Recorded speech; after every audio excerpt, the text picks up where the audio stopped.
तुमची अस्तित्वाची जाणीव कधी होती समाजामध्ये माहिती आहे का मित्रांनो? तुम्ही जर काही करायला लागले तर तुमची अस्तित्वाची दखल घेतल्या जाते. नाहीतर तुम्ही जर शांत बसून राहिले तर तुमच्याकडं कोणीही म्हणजे तुमच्याकडं बघून कोणी निंदा करणार नाही आणि स्तुती करणार नाही. पण ज्यावेळेस समाजामध्ये वावरताना तुम्ही एखादं चांगलं कार्य करायला लागले किंवा समाजामध्ये सामाजिक कामामध्ये सहभागी घेऊन कोणतं तरी कार्य करायला लागले तर तुमच्या अस्तित्वाची नक्की जाणीव होते आणि लोक पण त्याची नोंद घेतात. मग ज्यावेळेस आपल्यावर स्तुती पण होते आणि टीका पण होते. पण ह्या दोहीला जो टिकन माणूस तोच खरा सफल होतो जीवनामध्ये मित्रांनो.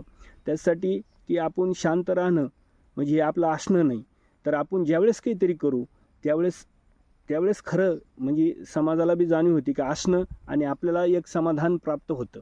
त्यासाठी समाजात वावरताना हे ज्या गोष्टी मी सांगितल्या ह्या होणारच आहे. पण या